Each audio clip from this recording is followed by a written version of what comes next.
자, 안녕하세요. 주식비더 머니버디입니다. 어니스티입니다. 자, 여러분들 그런 생각 해본 적 없나요? 야, 나 진짜 주식에 소질 없나? 나는 주식에 재능이 없는 사람인가?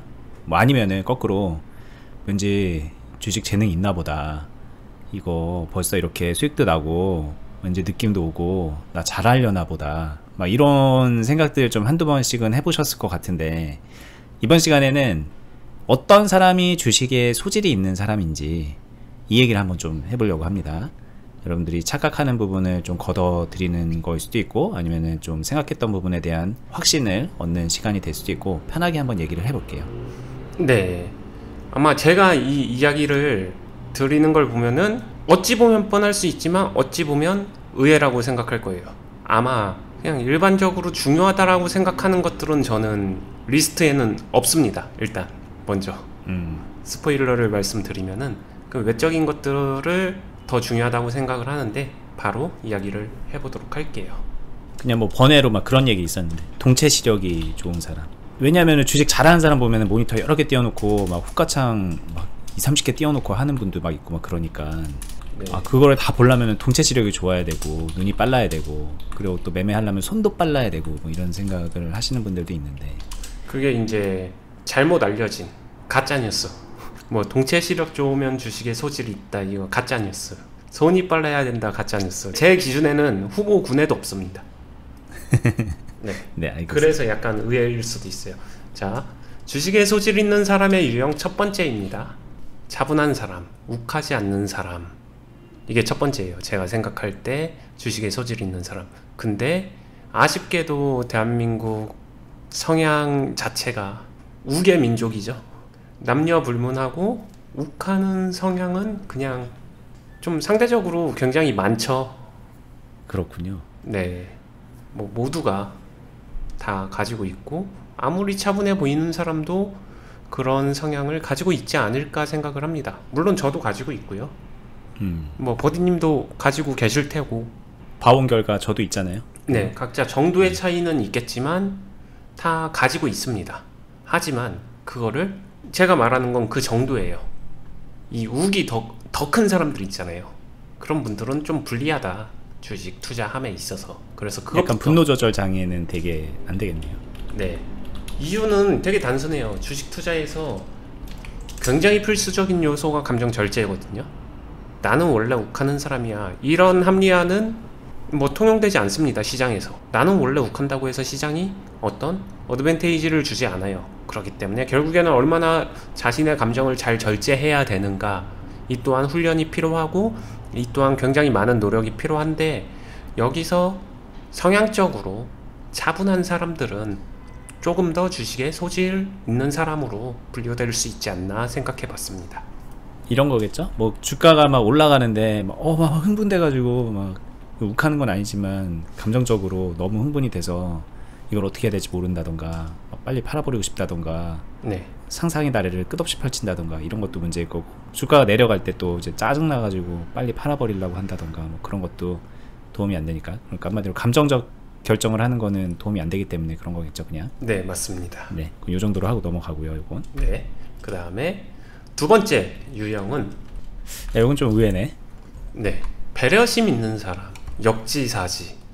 갑자기 네가 역지사지가 여기서 왜 나와? 이렇게 생각할 수 있죠. 도덕 시간인가요, 갑자기? 갑자기 철학으로 바뀌었죠. 네.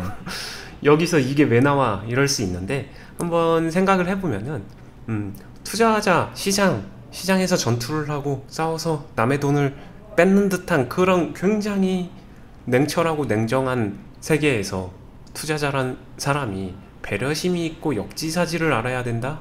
이거 무슨 뜬금없는 소리야 할 수 있는데, 생각해보시면 간단해요. 이런 성향의 사람들이, 배려심 있는 사람, 역지사지를 생각할 줄 아는 사람들이 입체적 사고를 가지고 있는 경우가 많습니다. 다 그런 건 아니지만, 입체적 사고란 거는 나와 반대 포지션의 생각을 항상 병행해줘야 돼요. 근데 주식이 딱 그렇거든요. 나는 좋아 보여서 매수, 하지만 누군가한테는 매도 포지션의 자리에 공존하거든요. 매수와 매도가 공존하잖아요, 시장이라는 구성 자체가. 그래서 나의 시선으로만 보는 게 아니라 반대의 시선을 항상 같이 볼 줄 아는, 그래서 역지사지예요. 실제로 이제 주식에서 되게 사고 싶은 자리, 살 수 있을 만한 자리는 반대로 동시에 정확하게 이제 팔아야 되는 자리인 경우도 많이 있으니까. 네, 여기 딱 띄어져 있는데 나인테크가 눈에 들어왔는데 보세요. 일봉 이쁘죠? 이거 그래 이대로 가자. 20% 넘었으니까 오늘 상한가 가는 거 아니야? 사고 싶어. 매수의 관점으로 볼 수 있습니다. 우리는 포지션이 비어져 있으니까 신규 매수로 이렇게 보겠죠. 근데 역지사지로 반대를 생각한다는 건 누군가한테는 여긴 매도 자리라는 거예요. 그 생각을 같이 하고 매수와 매도 자리가 공존했었을 때 그 힘의 세기가 어디가 더 강하냐 뭐 이런 것들을 생각을 하는 건데, 그리고 세 번째는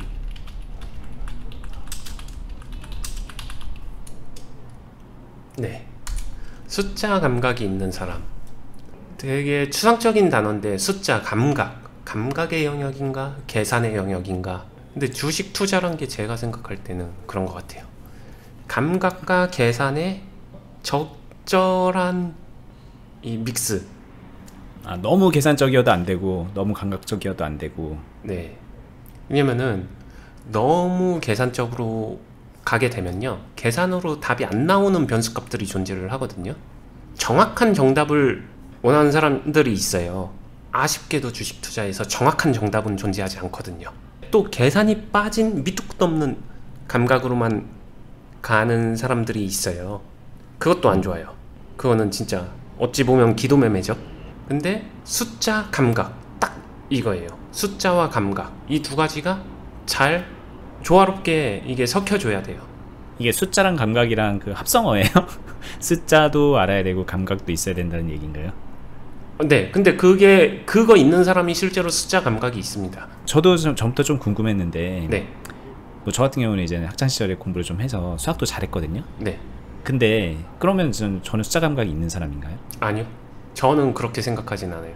숫자 감각하고 학창 시절에 수학 공부 잘하는 거랑은 좀 별개라고 생각합니다.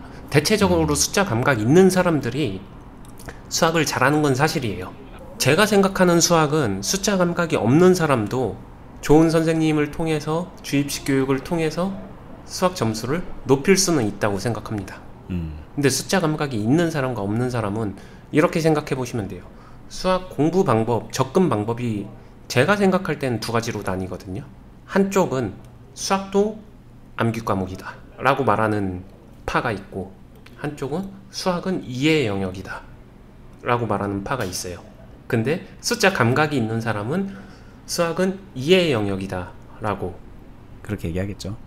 이야기를 해요. 아마 그쪽인 것 같아요. 아쉽게도 이쪽으로 갔었을 때 숫자 감각이 부족하신 분들은 수포자가 많이 나오죠. 숫자를 가지고 막 장난을 노는 거예요. 그냥 이렇게도 입혀보고 저렇게. 숫자는 진짜 다양하게 변화할 수 있거든요. 그 변화를 자기가 만드는 거예요. 인형놀이 하듯이, 소꿉놀이 하듯이. 참 이해하기 쉽게 생각해보면 학창 시절로 돌아가서 자기가 수학을 대하는 자세를 네, 막 공식을 외워서 했다던가 막 문제를 여러 개 풀어보면서 그것들의 패턴을 외워서 공부를 해본 사람 같은 경우에는 그런 걸 말하는 건 아니고, 자기가 이제 뭔가 수학이 좋고 숫자 계산이 좋아서 막 이렇게 저렇게 적어보면서 막 계산도 해보고 이런저런 상상의 나래도 펼쳐보고 막 틀려보는데 막 그것도 재밌고 그랬던 사람이 조금 더 가까운 사람이겠네요. 숫자 감각이 있는 사람에. 네, 그렇기도 하고요. 이거 조금 더 직관적으로 얘기하면요, 숫자 감각이 있는 사람들은 아마 공감을 할 거예요. 공식 안 외워요. 공식을 안 외우는데 자기가 풀다 보면 그 공식을 스스로 만들 수 있어요. 이 공식이 왜 나왔는지를 이해하는 사람. 네, 그 길을 알아요. 네, 그래서 공식을 외우는 게 아니라 그 공식을 그냥 추론할 수 있는 거예요. 네, 요런 차이는 있습니다.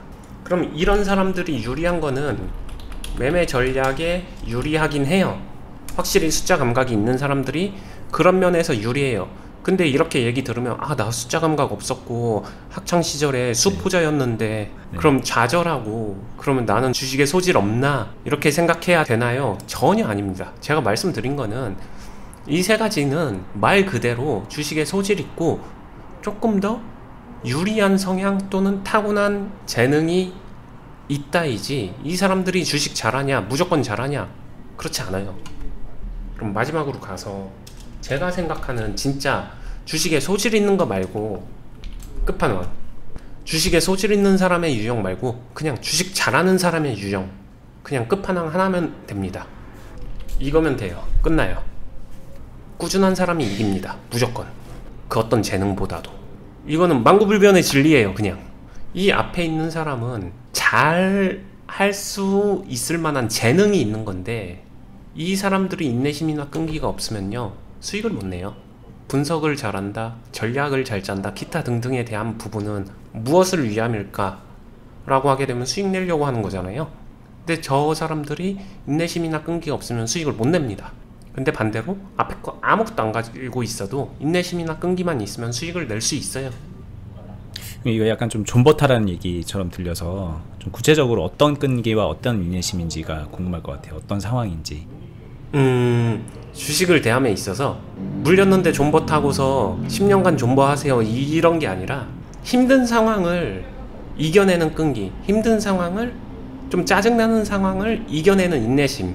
그게 뭐냐면은 계좌에 파란불이 찍혀 있는 거를 바라보는 그것만 생각해보면은 기분 안 좋겠죠. 되게 뭔가 불편하겠죠. 가시방석 위에 앉은 것 같고, 그 벌 서는 거 뭐죠? 의자. 네, 투명 의자 벌 설 때 엄청 다리 아프고 힘들잖아요.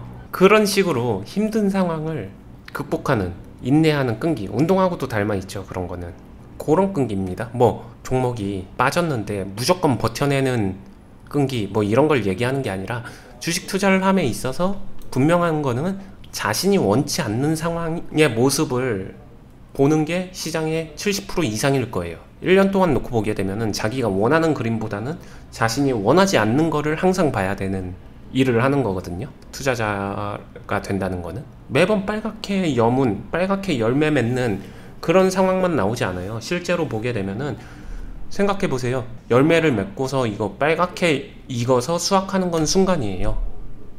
근데 그 빨갛게 열매 맺고 익을 때까지 기다리는 거는 훨씬 더 길어요. 그러면 이걸 한 사이클로 보게 되면은 수확하는 건 순간이고 기다리는 거는 훨씬 더 많단 말이에요. 70%, 80%, 90%가 그래요. 그럼 그거를 항상 보고 있어야 된다라는 건데, 그때 흔들리지 않는 인내심과 끈기가 중요하겠죠. 뭔가 불편하거든요. 계속 보고 있으면. 그래서 그것만 컨트롤 할 수 있으면은 된다. 숫자 감각 없어도 되고, 역지사지 생각 못해도 되고, 그렇습니다. 감정 절제는 해야 됩니다. 그래도 저 감정 절제가 돼야 끈기도 있는 거니까. 네. 그럼 이거는요? 그 이제 마이너스 상황일 때를 이제 견뎌내는 그 끈기와 인내심은 이해가 되는데, 네. 반대로 뭔가 플러스가 막 누적되는 상황에서 네. 1000%, 2000%까지 들고 있어서 큰 부자가 되는 그런 사람들도 있잖아요. 그거는 인내심이나 끈기라고 말하기보다는 그냥 욕심이라고 말해야 되지 않을까요? 그럼 욕심이 많아야 되나요? 주식에 소질이 있다라는 게 이제 그렇게 생각하는 분들도 있거든요. 끝까지 한번 갖고 가서 큰 수익을 거둬들이는 게 진짜 주식에 소질이 있는 사람이다라고 말하는 경우도 있는데, 원희님은 이제 그런 사람은 염두에 두지 않는 거네요?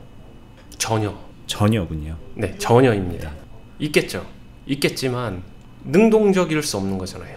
운이잖아요. 로또 같은 거잖아요. 그러면 이제 그렇게 큰 수익을 거둬서 이제 슈퍼개미가 됐다는 사람들은 로또 당첨자라고 생각을 하시는 거네요, 원님은. 좀 조심스러운 얘기지만 저는 그렇게 왜냐면 생각해요. 그런 사람들이 있으니까 주변에. 네, 저는 그렇게 생각합니다. 요 얘기 다음에 좀 하면은 재밌을 것 같습니다. 네, 다음에 그럼 깊이 있게 얘기를 한번 해보죠. 다음에 한번 깊이 있는 썰전을 한번 해봤으면 좋겠습니다. 네, 알겠습니다. 오늘 재밌게 잘 들었어요. 주식에 소질 있는 사람의 유형 세 가지인데, 뭐 감정 절제 잘하는 사람, 그 역지사지의 입장으로서 생각해 볼 수 있는 사람, 그러니까 입체적인 사고를 하는 사람이죠. 그리고 숫자 감각이 있는 사람. 숫자 감각이라는 것도 조금 더 구체적으로 얘기를 들었었어요. 왜냐면 예전에 언니님이 본인은 숫자 감각이 있다고 막 그런 얘기를 하셨는데, 조금 궁금했거든요. 뭐 어떤 게 있어야 숫자 감각이 있다라고 스스로를 말할 수 있을까라는 게 좀 궁금했었는데, 오늘 조금 더 구체적으로 얘기 들을 수 있었고, 이 세 가지 다 있어도 결국은 인내심과 끈기가 없으면 안 된다. 이렇게 또 좀 정리를 할 수 있을 것 같아요. 마지막으로 팁 하나 드리면은, 여기 보시면은 모든 것들이 마인드적인 부분이 더 강하고요. 그렇기 때문에 마인드가 진짜로 중요하다라는 얘기를 드리고 싶고요. 마인드나 관점이 바뀌게 되면은 몸은 따라가게 되어 있거든요. 그러니까 너무 기술 쫓아다니지 않았으면 좋겠습니다. 네, 이거는 예전에 언니님이 과거로 돌아가서 과거의 언니님한테 뭔가를 가르쳐 준다면 뭘 가르쳐 줄래? 이러니까는 이제 언니님이 마인드 가르쳐 준다고 했었거든요. 근데 그게 잘못된 상태에서 뭐 아무리 많은 걸 배우려고 해봤자 안 된다 뭐 이런 얘기를 하셨던 적이 있으니까는 예전 영상도 한번 또 같이 보면 좋을 것 같고요. 저희는 오늘 여기까지 할게요. 이 유튜브 말고 네이버에서 또 카페를 하고 있습니다. 주식비덕 공유 카페. 거기 오시면은 저희 방송 보시고서 가입하신 분들이 매메이지 같은 거 쓰면서 뭐 궁금한 거 묻고 답하고 활동을 좀 하고 계시고요.